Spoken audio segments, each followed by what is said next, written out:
Malta had been on my travel bucket list for many years, a tiny island in the middle of the Mediterranean Sea, full of history, ancient cities and golden stone buildings that almost glow in the sunlight. So when we finally had the opportunity to visit, we booked 4 days on the island in February, not really knowing what to expect. Would the weather ruin the trip? Is 4 days enough to explore Malta? And what makes this small island so unique? In this video, I'm taking you with us as we explore Malta for the first time, from the historic streets of Malta to the silent medieval city of Mdina and beautiful 3 cities across the harbour, and many small details that makes this island so fascinating. Malta had been on my bucket list for a very long time.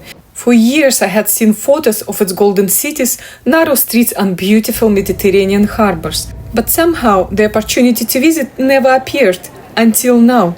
We traveled to Malta in early February. It was our very first time on the island, and to be honest, we were a little worried about the weather. Just a week before our arrival, Malta had experienced a strong storm. But we were lucky, very lucky actually. The weather turned out to be perfect for exploring. Sunny skies, gentle Mediterranean air, and during the last 2 days, the temperature even climbed above 20 degrees. For February, that felt incredible. As our plane began descending towards the island, I noticed something quite fascinating. From one side of the window, I could see the sea, and from the other side, I could see the sea as well. That's when it really hit me just how small Malta actually is. As we approached the runway, we could really see buildings, harbours, and even outline of Valletta. And that's not surprising at all. Malta is one of the smallest countries in the world. But what it lacks in size, it makes up for in history. In fact, the island has several UNESCO World Heritage Sites, including the entire historic city of Valletta and some of the oldest freestanding temples in the world. Some of these temples were built more than 5,000 years ago, older than pyramids of Egypt. So yes, Malta may be small, but its history is enormous. The first thing I noticed was the light. There was something very special about it. The buildings, made from local limestone, reflected the sunlight in such a way that the entire city seems to glow with a warm golden color. Even the air felt different, softer, warmer, unmistakably Mediterranean. It didn't take long to realize that Malta has a very unique character. You can feel influences from many different cultures here: European, Italian, Arabic and British. And somehow, all of these layers of history exist together on this tiny island. Malta has an extraordinary past. Over thousands of years it has been ruled by Phoenicians, Romans, Arabs, the Knight of St. John's and later the British Empire. Each civilization left its mark, and that's exactly what makes Malta such a fascinating place to explore. For this trip, we decided to stay in a simple 3-star hotel in St. Paul's Bay. We actually chose the most affordable all-inclusive option we could find. The hotel itself wasn't luxurious. The furniture was dated and the rooms were quite basic. But considering the price, the value was perfectly reasonable, and more importantly, it was a great base for exploring the island. After checking in, we decided to go for a short walk along the promenade in St. Paul's Bay. And almost immediately we discovered something quite unexpected. Street chickens. Yes, actually, chickens walking around freely near the houses. A local woman explained the story to us. Apparently someone abandoned 2 chickens years ago, and over time they multiplied. Now there are dozens of them living in the area. Right next to them, we saw several stray cats. The same woman told us she comes every day to feed them. Russia, you love cats a lot. Yes, we because do. I read also Russia love the We have a cat in Scotland as well. Yeah, you have one as well. Yeah. Look at that. Stealing cat's food. No, they can't. No, I gave them. I gave them already. This is not their place. No. Because it's not a farming area, you know. Exactly. But somebody brought 3 and they became 40. Look how beautiful they are. Wild My God, chicken. they are I never seen beautiful, wild chicken before. Beautiful. Why is it first thing in the morning? You not be able to sleep? They go to sleep at 6. When it's dark, you Ah, don't see yeah, the yeah, chickens, they exactly. disappear. Actually, Malta has quite a lot of cats. Right across from our hotel, there was a small park where cats even had their own shelters. Little houses where they could hide from the rain and wind. I almost always carry small cat treats in my bag, so whenever I see a street cat, I try to make this day a little bit better by sharing a few treats. Since our hotel wasn't located in the capital, we mostly traveled around the island by the bus. And honestly, the public transport system in Malta works surprisingly well. A single journey costs €2. But here's the interesting part. Your ticket remains valid for 2 hours. That means you can change buses or even travel back if you are quick enough. One evening we went to Valletta just to see a city at night. But it started raining and streets were quite dark, so we decided to return. We walked across the square, got on another bus, and surprisingly, our original tickets were still valid for our journey back. The next morning after breakfast, we traveled to the capital Valletta. Valletta is actually one of the smallest capitals in Europe. The city is just about 1 kilometer long and around 600 meters wide. So technically you could walk across the entire city in under an hour, but realistically you could spend much longer here. Because every street holds something interesting: churches, museums, historic places and beautiful views of the Mediterranean Sea.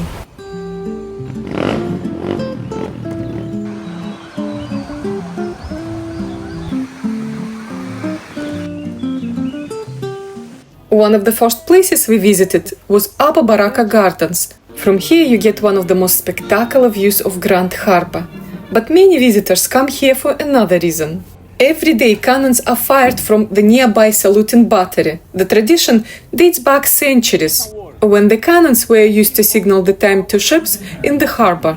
Today, the ceremony takes place every day at noon and again in the afternoon, and it's quite impressive to witness. Whoa. That's amazing. From Valletta, you can cross the harbour by ferry to the historic 3 cities. These cities are among the oldest settlements on the island. The most famous one is Birgu. And visiting them offers a completely different perspective on Malta. From the water, the fortified walls and old stone buildings look absolutely spectacular.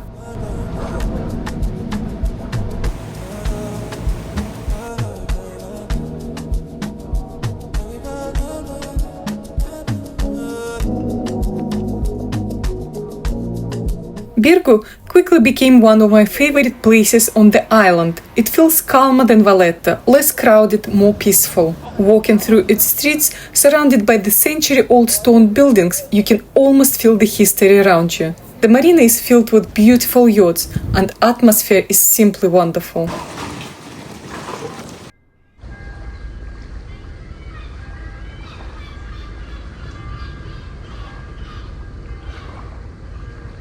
One of the most fascinating things about Malta is its architecture. Most buildings are constructed from a special local stone called Globigerina limestone. This stone has a warm golden color, and when sunlight hits it, the buildings almost seem to glow. And because of this, many Maltese cities appear golden, especially in the afternoon light. There is even a museum dedicated to this stone, the Limestone Heritage Park.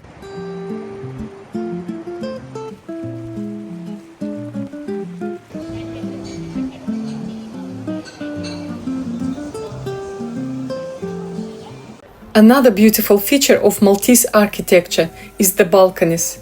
You will see many traditional enclosed wooden balconies painted in bright colors. And there is an interesting design rule. The color of the balcony usually matches the door and window frame. If the balcony is green, the door and windows will be also green. It creates a very harmonious and visually pleasing look. Another charming detail are the door knockers. Many houses have decorative knockers shaped like dolphins, lions, or even human faces. Some of them are so artistic that they look like mini sculptures. There are even shops in Valletta that specialize entirely in these beautiful door knockers. I would have loved to bring one home, but I'm not sure if it really suits a door somewhere in Scotland.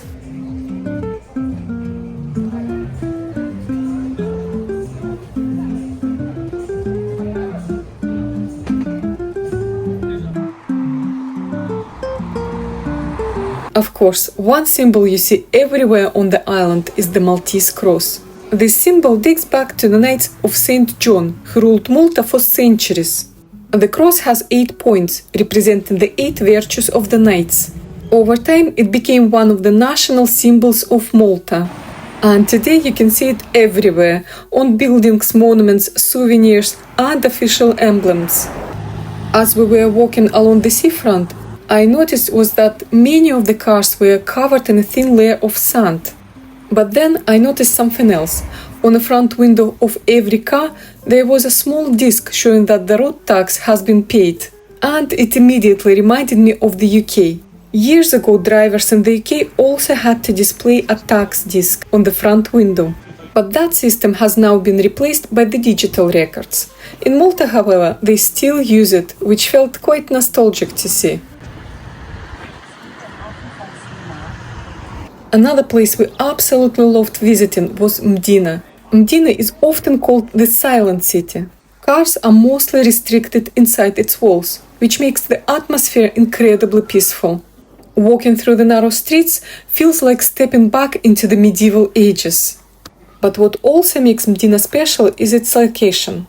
It's actually one of the highest points on the island, and from here you get stunning panoramic views across large parts of Malta. You can see the landscape stretching all the way to the coast. Some scenes from the first season of Game of Thrones were also filmed here. If you visit Mdina, I highly recommend arriving early in the morning. When the streets are quiet, the city feels almost magical.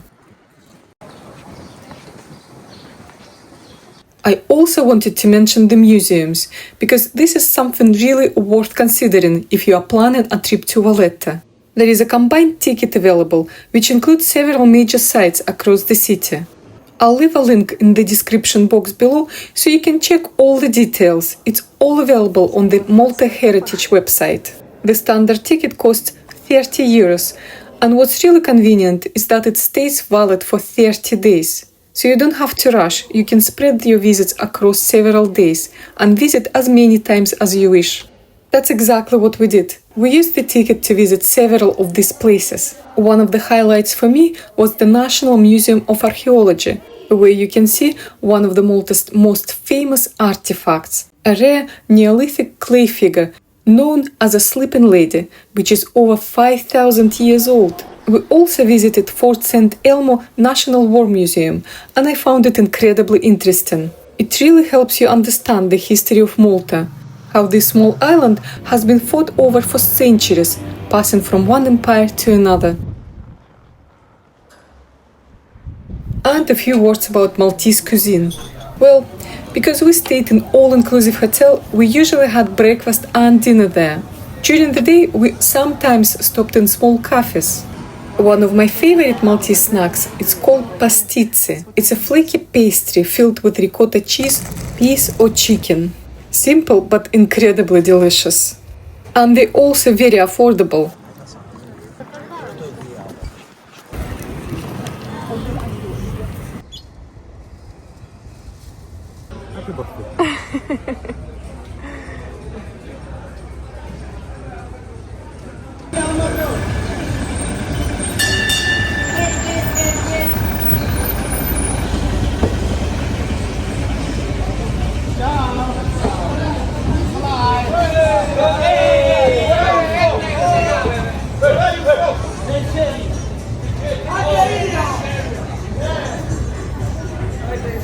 During our 4 days, we explored quite a lot of Malta, but we also realized something important. 4 days is definitely not enough. Malta is actually an archipelago. 2 of the most famous islands nearby are Gozo and Comino. And Comino is home to the famous Blue Lagoon. So next time we visit Malta, we will definitely explore those islands as well. So Malta may be a small island, but it holds an incredible amount of history, culture and character. It's a fascinating mix of European, Arabic, Italian and British influences. And that unique combination is exactly what makes Malta so special. Thank you so much for watching this episode. If you'd like to see more videos about our trip to Malta, I'll leave the links in the description box below. Until next time, bye for now.